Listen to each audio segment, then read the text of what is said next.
Në kabinetin e kryetarit të komunës së Ulqinit u ndan kontratat për përfaqësuesit e organizatave sportive, të cilave në bazë të konkursit publik të realizuar për ndarjen e mjeteve financiare u janë akorduar fonde për realizimin e aktiviteteve programore gjatë vitit 2026. Kontratat ju dorëzuan përfaqësuesve të organizatave sportive nga kryetari i komunës së Ulqinit, Gencine Manbegu, së bashku me bashkëpunëtorët e tij, duke theksuar rëndësinë e mbështetjes së vazhdueshme për sportin dhe kolektivet sportive, të cilat me punën e tyre kontribojnë në zhvillimin e sportit dhe promovimin e komunës. Tani baci një lloj tradite dhe vitin e kaluar jemi mbledhur këtu dhe për këtë vit sigurisht shumica ju e din nga konkursi janë vlerësuar nga ana e komisionit të cilin kemi themeluar këtu në komunë, diku 21 klube sportive edhe vlera e mjeteve që janë nda mbas tyre kontratave për vitin 2026 është 242.000 euro. Ju besoj gjithë i keni nënshuar ata kontrata dhe kjo ndarje vetëm tregon një vazhdimsi e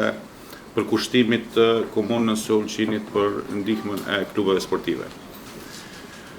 Unë mund të them që pos ndarjes që do të bëjmë të kontratave, të bëjmë edhe sekretarja jonë, Enisa Martinović, pa dhe antartë është në kryetari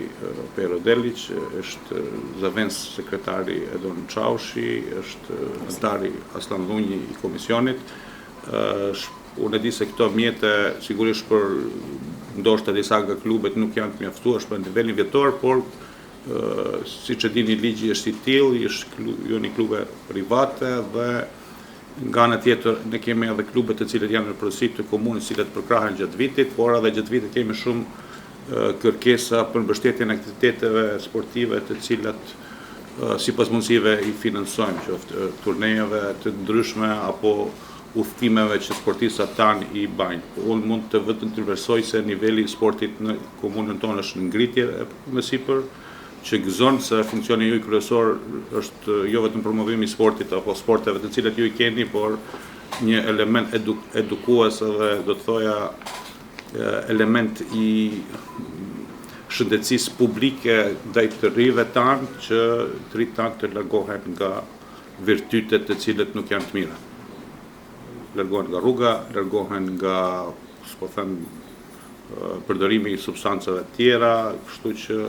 si do të kemi mundësi, ne do të avancojmë edhe më tepër në vitet e ardhshme me ndihmën për klube sportive.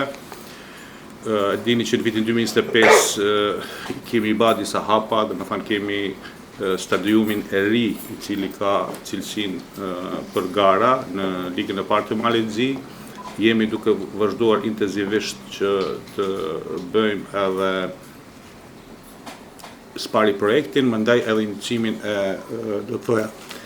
trakës atletike në komunën e Ulqinit, që do të bëj edhe kushte të reja për shumë sportistë, por edhe për ndihmën ndaj turizmit, kurse jemi duke identifikuar edhe mundësinë që të ngresim edhe do të thoja vende treja për sport, një projekt i cilin e kemi përsipër për fushë sportit këtu pranë komunës. Komuna e Ulqinit edhe këtë vit vazhdon të mbështesë organizatat sportive me qëllim të përmirësimit të kushteve të punës, zhvillimit të aktiviteteve sportive dhe krijimit të mundësive më të mira për sportistët e të gjitha moshave.